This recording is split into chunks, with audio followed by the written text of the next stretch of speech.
اور انتظام کر سکتے ہیں اگر، لیکن پھر یہ بات آئی جی پہلے وہ سیٹل ڈاؤن ہو جائے، ابھی بہت زیادہ وہاں مسائل ہیں، تھوڑے سے مسائل کول ڈاؤن ہو جائیں تو پھر ہم اس کیونکہ ابھی ہم ان کو ریسکیو بھی کر چکے ہیں. اب ان کو ہم نے امیڈیٹ جو دینا تھا ہیلپ مدد دینی تھی وہ بھی اب وہ کیمپوں میں آ گئے ہیں، اب واپسی کا راستہ ہے.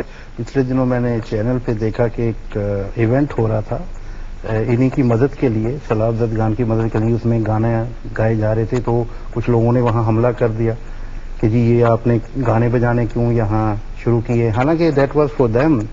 تو کچھ اس طرح کے ایلیمنٹ بھی ہیں جن کو شاید یہ اچھا نہ لگے. بنیادی جو ضروریات ہے وہ تو سب لوگ جیسے اپنے آپ سے یا این جی اوز یا گورنمنٹ یا جیسے کر رہے ہیں. آپ کی بات بالکل ٹھیک ہے، ایک روتے ہوئے کو ہنسانا یا اس کو کم از کم اس اسٹیٹ آف مائنڈ سے باہر نکالنے کے لیے کچھ تو انٹرٹینمنٹ ہونی چاہیے. جہاں جیسے یہ کہہ رہے ہیں کہ کیونکہ سائیکولوجیکلی ہمیں وہ بہت مشکل میں ہے صاحب، گھر جس کا چلا گیا ہو، بہ گیا ہو، اس کی ساری چیزیں، اس کی ساری کائنات، اس کی. ویسے میں بتاؤں سمینا جی، یہ ہمارا جو ستیہ ناش ہوا ہے فلم انڈسٹری کا، وہ اس لیے ہوا ہے کہ اندر کے موسم اچھے نہیں رہے لوگوں کے. دیکھیں یہ ساری چیزیں اندر کے موسم کے ساتھ ہیں. آپ خوش ہیں، اندر کا موسم آپ کا اچھا ہے، جی جیب میں آپ کے پاس فالتو پیسے ہیں، وقت آپ کے پاس فالتو ہے، تو آپ انٹرٹینمنٹ کی طرف جائیں گے. اب اگر ہم سینما لے بھی جائیں، وہاں پہ فلمیں لے بھی جائیں، ان کے اندر کے موسم اچھے نہیں ہیں، وہ اتنے ڈپریس ہیں کہ ان کو کوئی چیز اچھی نہیں لگے گی، وہ کبھی نہیں چاہیں گے کہ جا کے سینما دے. نہیں، اس سلسلے میں نے کہا نا کہ جب ان کی ضروریات، باقی ضروریات جو ہیں وہ پوری ہونے کے بعد، پوری ہو رہی بھی ہیں، پوری ہونے کے بعد یہ بھی ایک ضروری ہے، ڈپریشن میں سے نکالنا بہت ضروری ہے. پاکستانی قوم، ہر قوم کے اوپر برا وقت آتا ہے کیونکہ وہ ٹیسٹ ہوتا ہے اس ٹائم پہ اس کا کہ اس کی ریزیلینس کیا ہے. آپ ماشاءاللہ اب ہم سب میں سے سینئر فلم میکر ادھر بیٹھے ہوئے، آپ نے بھی پاکستان میں بہت اونچ نیچ دیکھی ہوگی. وار بھی آئیں، وارز بھی آئیں، اس زمانے میں بھی سنیما لوگ بے دخل بھی ہوئے دور میں. پاکستان کو بنتے بھی دیکھا، پاکستان کو آپ نے بنتے بھی دیکھا، آپ نے پاکستان کو پھر سے ٹوٹتے بھی دیکھا. ہم اس ڈپریشن سے بھی گزرے. تو اس دور میں سنیما انڈسٹری کی کیا حالات رہے؟ How was it fearing? Star سے لیں گے 47 سے 47 سے آپ بتائیں. نہیں آپ، میں صرف یہ پوچھ رہا ہوں کہ کیٹاسٹروفی میں، مطلب جب پاکستانی قوم انڈر سٹریس آئی، جب کوئی اس کے اوپر ڈبیکل آیا، 47 میں تو ابھی ہماری انڈسٹری پنتی ہی نہیں تھی، مطلب وہ ایک اور انڈسٹری تھی، وہ ایک ون انڈیا کی انڈسٹری تھی اس ٹائم پہ.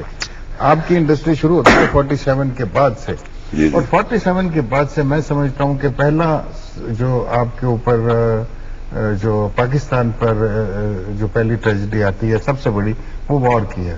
سیلاب آیا تھا، نہیں سیلاب آیا تھا، ایک بہت میجر بڑا سیلاب جو سیلاب آیا تھا. 52 میں آیا تھا، ایک 48 میں آیا تھا، ایک 52 میں آیا تھا، 73 بہت بڑا سیلاب تھا.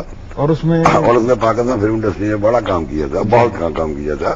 اور باقی سیلاب فنڈ انٹرٹینمنٹ ٹیکس کے اوپر بھی ہم لوگوں نے حکومت کو بولا کہ آپ لگا دیں اس کے اوپر، تو وہ سیلاب کا ٹیکس بھی لگا تھا اس کے اوپر.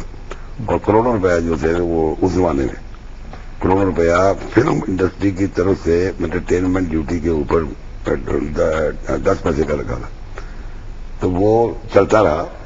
اور پھر ایسٹ پاکستان میں خراب ایک آیا تھا، اس کے اوپر پھر وہ بھی ہوا. اور مزے کی بات یہ ہے کہ ایسٹ پاکستان جب ختم ہو گیا تو وہ پھر بھی تھا، تو وہ ٹیکسیبل چلتا رہا تھا، 1 روپیہ پر ٹکٹ.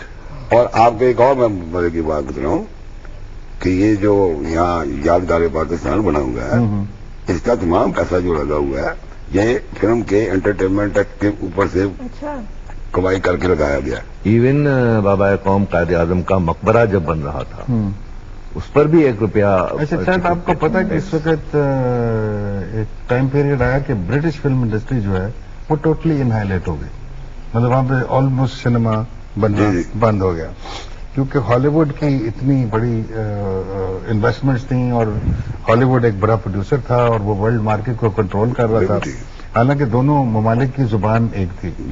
تو کہا یہ جاتا تھا کہ جی جب آسکر ایوارڈ آتے ہیں تو ایوارڈز تو برٹش ٹیکنیشینز اٹھا کے لے جاتے ہیں، لیکن ان ایوارڈز کا جو ریوارڈ ہے وہ سارے کا سارا پیسے کی شیپ کے اندر امریکن پروڈیوسر کے پاس جاتا ہے یا امریکن اسٹوڈیوز کے پاس جاتا ہے.